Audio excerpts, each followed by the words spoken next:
नमस्कार, मैं ललित चौधरी। आप देख रहे हैं द लोकमंच। उद्धव ठाकरे सरकार ने बहुत कोशिश की अनिल देशमुख को बचाने की, या फिर हम कहें कि अनिल देशमुख के साथ साथ उन नेताओं को बचाने की जिनके नाम अनिल देशमुख खोलने वाले थे। लेकिन बड़ा सवाल यह है कि अनिल देशमुख आखिर हैं कहां पर। अनिल देशमुख खुद छुपे हैं या फिर उन्हें ज़बरदस्ती कहीं छुपाया गया है कि अनिल देशमुख कैसे भी करके जांच एजेंसियों के सामने ना पहुंचे। दरअसल आप जितना सोच रहे हैं ये मामला उससे भी ज़्यादा पेचीदा है। इनसाइड की स्टोरी इसमें कुछ और ही है। दरअसल मैं आपको बता दूं, जो वसूली की जाती थी महाराष्ट्र के अंदर, वो सिर्फ और अनिल देशमुख पर नहीं जाती थी, वो बहुत सारे नेताओं के पास जाती थी। और ये लॉबी इतनी ज़्यादा ताकतवर है कि ये खुद बचने के लिए अनिल देशमुख को गायब भी कर सकते हैं। ईडी का कहना है कि अनिल देशमुख कहीं भी अभी तक उनकी लोकेशन का पता नहीं चला है कि कहाँ छुपे हुए हैं, साथ ही साथ ना उनके परिवार का पता है। लेकिन बड़ी बात यह है कि अनिल देशमुख खुद छुपे हैं या फिर अपने आप को बचाने के लिए उन्हें छुपाया गया है।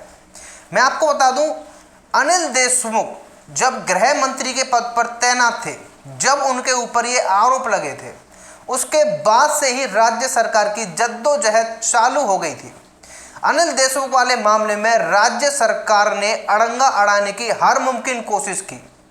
सुप्रीम कोर्ट गए, हाई कोर्ट गए जांच एजेंसियों के खिलाफ, लेकिन सबूत इतने तगड़े हैं जांच एजेंसियों के पास में कि उन्हें आखिरी चारा सिर्फ अनिल देशमुख को गायब करना ही लगा। मैं आपको बता दूं, अनिल देशमुख जो राज्य के पूर्व गृह मंत्री हैं, क्या मुंबई पुलिस यानी कि राज्य सरकार की पुलिस उन्हें ढूंढना नहीं चाहेगी कि कहाँ गायब हो गए? क्या राज्य सरकार नहीं चाहेगी कि अनिल देशमुख अचानक से कहां गायब हो गए? ये चिंता का विषय है या नहीं है? मुंबई पुलिस क्यों अनिल देशमुख को नहीं ढूंढ रही है? क्यों सिर्फ जांच एजेंसियां ही ढूंढने की कोशिश कर रही हैं? इससे ये साफ हो जाता है कि अनिल देशमुख जब तक छुपे रहेंगे, जब तक ये नेता बचे रहेंगे। ऐसा बहुत कम होता है कि ईडी या फिर सीबीआई के 4 समन को खारिज कर दिया जाए, कोई जवाब ही नहीं दिया जाए। ये बहुत रेयर केसेस में देखने को मिलता है। अब कुल मिलाकर हम कहें कि अनिल देशमुख अगर जांच एजेंसियों के सामने आ जाते तो इन नेताओं को बखूबी पता था कि हमारे नाम भी खुलने हैं, इसलिए अनिल देशमुख को गायब कर दिया गया है। या फिर हम कहें कि बीजेपी के लीडर किरीट सोमैया ने जो कहा था कि वो विदेश भाग गए हैं, अब विदेश भागे हैं या फिर उन्हें भगाया गया है, ये भी एक सवाल है। क्योंकि लगातार हम देख रहे हैं कि अनिल देशमुख वाले मुद्दे को दबाने के लिए जो षड्यंत्र रचा गया था वो असफल हो गया है। राज कुंद्रा का केस, जो कि 6 महीने पुराना केस था, उसको अचानक से दोबारा से रीओपन करके इतना हाईलाइट कर दिया गया कि अनिल देशमुख का मामला फीका पड़ जाए। लेकिन ये राज्य सरकार की नाकामी थी।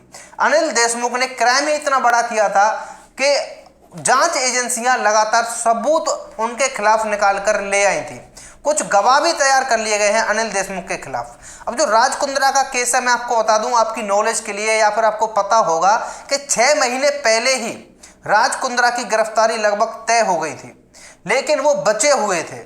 अब इन्हें लगा कि अनिल देशमुख या राज कुंद्रा दोनों में से एक चुना जाए, तो उन्हें अनिल देशमुख को बचाना था। इसलिए राज कुंद्रा एक ऐसा शख्स मुंबई के अंदर जो कि नामी बिजनेसमैन है, उसका एक जो साइड वे में जो बिजनेस चल रहा था, गोरख धंधा जिसको बोला जाता है, वो एक मौका था राज्य सरकार के पास में कि इसको हाईलाइट कर दिया जाए और मीडिया का सारा फोकस राज कुंद्रा के ऊपर चला जाएगा।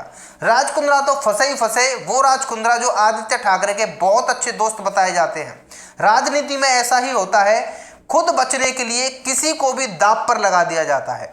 अब राज कुंद्रा की बलि तो चढ़ी, लेकिन अनिल देशमुख अगर जांच एजेंसियों के हाथ लग जाते हैं तो बहुत सारे नेता इसमें जेल की हवा खाने वाले हैं। इसलिए ये बड़ा सवाल अभी भी बना हुआ है।